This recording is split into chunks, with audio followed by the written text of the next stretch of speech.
Alright, so today I have a little slideshow of who I think would be the best UFC champions in each division. The dream scenario for each division of who would be the best champion from all different aspects, from their fighting aspects, from their promotional aspects, like the way they talk, their microphone skills.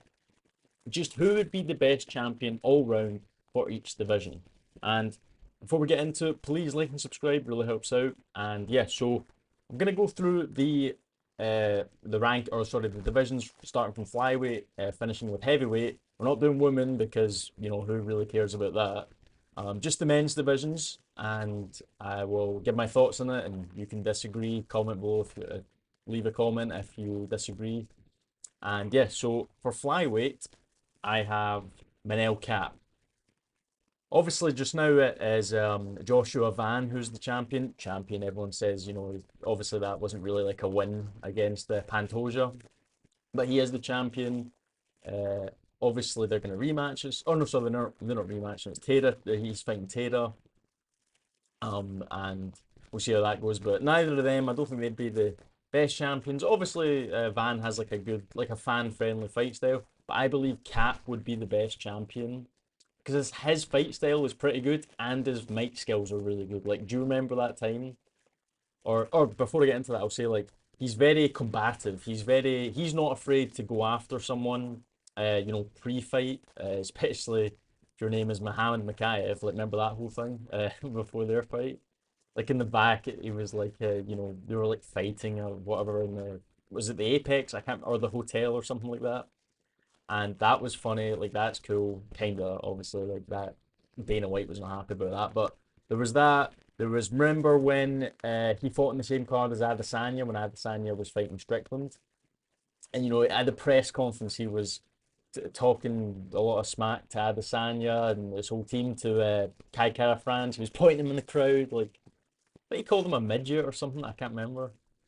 And then at the same event, after he won, he called he called all of Adesanya's team like the F word. I'm not gonna say it, obviously, but you know what F word I'm talking about. To describe people of a homosexual nature, he labeled Adesanya's whole camp as one of those. That was funny. Just Manel Caps is really good in terms of like his insults and stuff like that, and his fight style is pretty good as well. Obviously, he's like he's like maybe one more fight away from a title shot, so he'll probably get a title shot someday, and he will. I don't know if he'll win, but I'd hope so because I think it'd be good for the division. But anyway, up to bantamweight, I have Bryce Mitchell. Bryce Mitchell, obviously, he was at featherweight. He beat Saeed Nurmagomedov at bantamweight, and I believe he's only got one bantamweight win just now. He's not ranked yet. Who knows if he'll ever be ranked, but we'll need to see. And Bryce Mitchell, I think, would be the best champion for obvious reasons. Like just now, it is Yan. I was kind of debating between Yan and Bryce Mitchell because obviously Yan is the champion now, and the Yan's really good, like his fight style, but his mic skills they're not the best because obviously he speaks like broken English and stuff like that, which has actually come a long way. I remember a couple of years ago Yan could speak a lick of English, but he's gonna get in there. But Bryce Mitchell, although his fight style isn't the best, I just feel the promotional, obviously his fight style can be good. Like when he's like doing like wrestling, jiu-jitsu, all that stuff. Sometimes the striking's a bit of a liability, but I'm more focused on his microphone skills because a lot of the time you will only like you're more focused on a fighter's like pre-fight rather than post or rather than during the fight because obviously beforehand you want to watch it. What makes you want to watch a fight?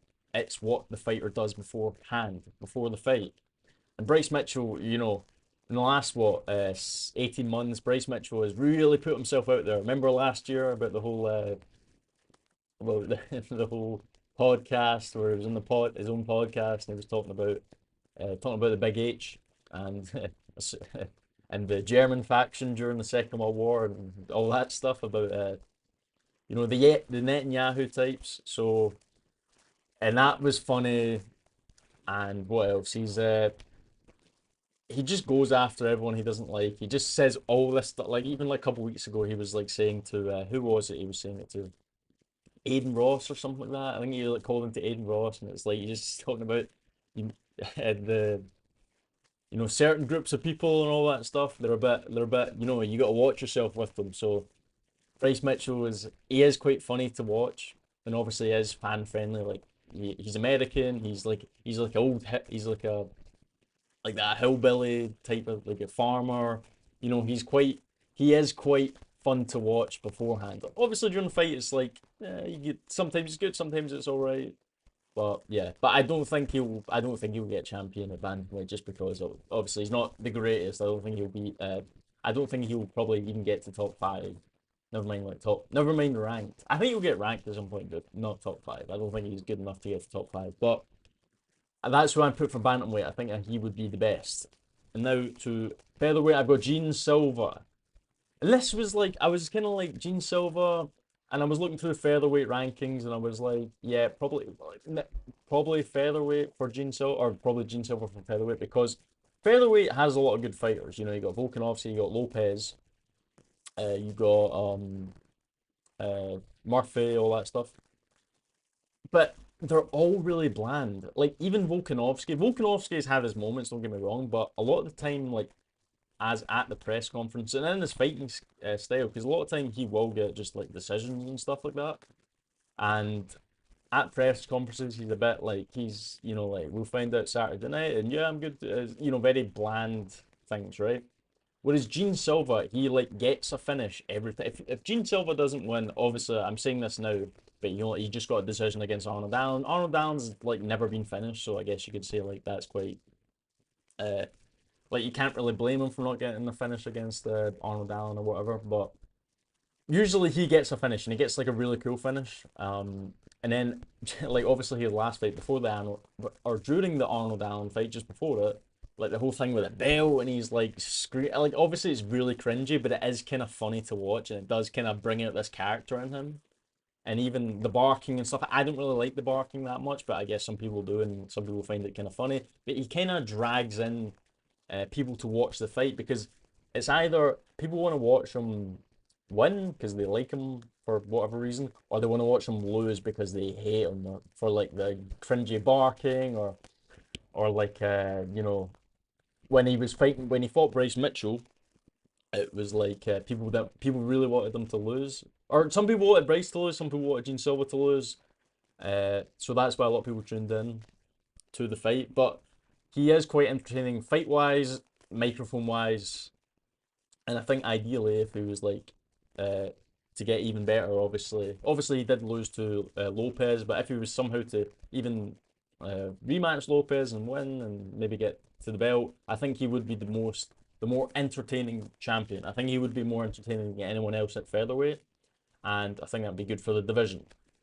Anyway, so I picked Gene Silver for that. Next to lightweight, I have Ilia Topuria. So Topuria obviously is already the champ, so this is obviously the dream scenario. And I think he is the best option for the lightweight division in terms of champions because obviously, right, obviously his microphone skills aren't the greatest. Like he does speak in not broken English, he speaks pretty good English, but it's really like these kind of like and the insults or whatever, like a press conference, are like, "Oh right, they're never that good," but it's like his fight style makes up for that, like and then some. Because every time Topuria fights, he gets a knockout. Well, recently anyway, he's getting knockouts left and right. You know what I mean? And I think compared to anyone else at lightweight, because I was debating between like would Sarukian be better? Because Sarukian gets a lot of finishes as well, and his mic skills I think are better than Topuria's. But I just think Topuria is just like what's happening in a Topuria fight. Like he's gonna get a knockout. Like for instance, obviously the White House fight got announced the other day, and he's fighting Gaethje. Topuria's fighting Gaethje in the main event. But everyone knows what's gonna happen. That Topuria's gonna knock out Gaethje in like what 2 minutes or something like that. That's what everyone knows what's gonna happen or what's most likely to happen. There was even a rumor that they weren't wanting to do Topuria versus Gaethje because the UFC knew that there was an insanely high likelihood that Topuria, a foreigner or to America it's foreign. He's from Spain, Georgia. and Latin or Spanish speaking, obviously, like for I guess say optics, with they wouldn't want the Spanish speaking foreigner knocking out the American patriot. There was a because they knew that is most likely going to happen. So uh, that's how good El Taporia is, that they have to plan an event around, or they had to somewhat plan an event around. They know he's going to knock out Gaethje. So Taporia is the best option for a lightweight champion because he's going to have fun fights. Everyone knows what's going to happen. He's undefeated. He's never lost, so there's no blemish on his record. The only blemish in Taporia's UFC career is that he got knocked down by Jai Herbert like what 4 years ago now. That was the only blemish on his record. But yeah, so everyone's going to tune in for a Taporia fight. He's amazing to watch. As everyone knows what's going to happen. So yeah, I think we have the best champion right now at lightweight in Ilia Taporia. So welterweight, I have Prates. And I was kind of debating this one too. It's like, obviously we have Makhachev right now, and Makhachev usually puts on good fights. Usually. Obviously the last one against JDM was pretty bad. Obviously just sat on top of JDM the whole time, and like, what was it? What's the position called again? Side control. I just forgot what side control was called. He just sat in like side control against JDM the whole time, and it was like pretty boring.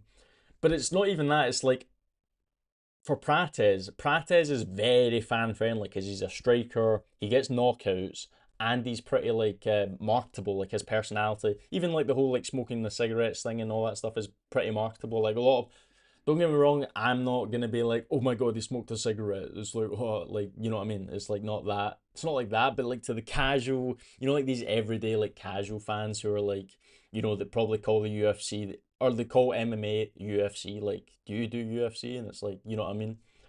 So to those people, he's pretty marketable, and that's obviously the kind of people the UFC want. And I think even to like hardcore fans, Pratis would be quite good to watch because yeah, he gets knockouts. He's a striker, so because everyone really wants to watch a striker. Like ideally, you want to watch a striker because it is fun. There's that tension of oh my god, is a knockout about to happen any minute now, and that happens with Prates. Like you can go from two guys staring at each other to like one or two punches later, like the fight's done and Prates has won. So whereas like we're just now with like Makhachev and other people, even like, or I'll finish this with like Makhachev, he's like a wrestler, and obviously Makhachev does get a lot of finishes wrestling, but ideally you want a striker. That's my opinion of it. And I was even thinking of like guys like Ian Gary who beat Prates, but Ian Gary doesn't really get finishes all that often, and everyone thinks he's a bit kind of cringy, and he's like trying to be like McGregor and stuff like that. Whereas Prates is just like his own thing. Obviously Ian Gary has the whole like what is it the wife thing holding him back a bit. So there's that, and yeah, I just think Prates would be the best. So I would go with Prates at welterweight. Middleweight, I'm choosing Strickland. So Sean Strickland, obviously he has been the champion, which actually uh, went into my, thinking around this because Sean Strickland was already the champion, whereas now we have Chimaev. But the problem with Chimaev, he never fights. Chimaev never fights. He, like, he always gets like ill or something like that. He literally can't fight, or I think in some ways he's a bit of a nightmare for the UFC because he can't fight in America sometimes. Like he has to probably go through all these hoops to fight in America because he's like, Chechen and he's friends with Kadyrov and stuff like that, and they need to do like these crazy background checks on Chimaev probably because he like is from, like Russia and stuff like that. But it's just like that's like one aspect. Obviously he only fights like once a year. He's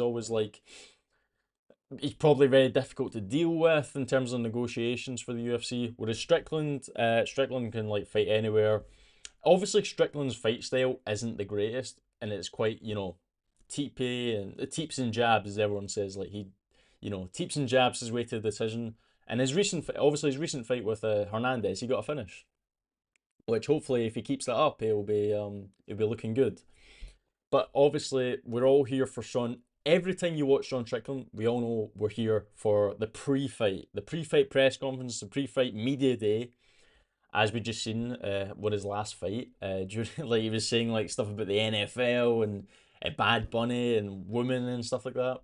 And it is just like his personality does outshine everything else, and it is like really fun to watch because it just everyone knows Sean Strickland. Like, do you remember when Sean Strickland beat Adesanya and then his next fight against Dricus? Obviously, he lost the fight, but just before that, do you remember when it was at the media conference? And I can't exactly remember what he said, but Sean Strickland just kind of went off at the media day.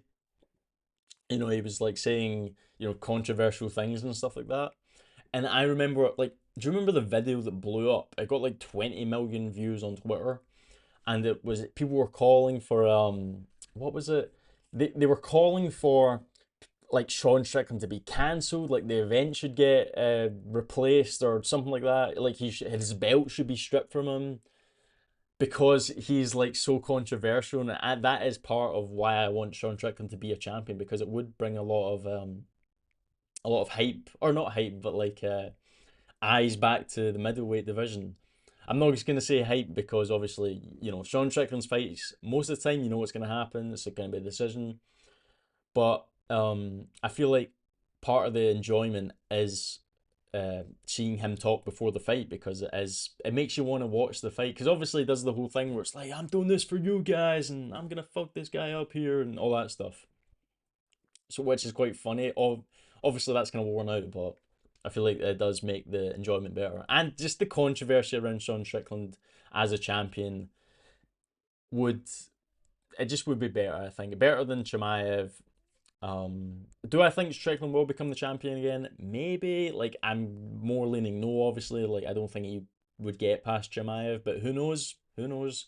And they're saying, like, Strickland's going to fight Chimaev next and stuff, but I think it will be a Mavov. It should be a Mavov, and then maybe Strickland can fight one more because he is only on a 1 fight win streak, so there's that. But yeah, for middleweight, I'm choosing Sean Strickland. For light heavyweight, I'm choosing Yiri. This one seems pretty obvious. Obviously, Alex Pereira just vacated. He's going to heavyweight. And Yiri's fighting Ulberg for the vacant belt. So this might become a reality in about... When is that? Is that April? Yeah, it's next month. So in like less than a month's time, or in a month's time, this might be a reality. So Yiri, obviously he was the champion as well at light heavyweight, what was it, 3 years ago? And Yuri's like got decent microphone skills. It's all right. Like he does the whole like autistic thing where he's like, I'm a samurai and all that stuff, and he just has like these like funny one-liners sometimes.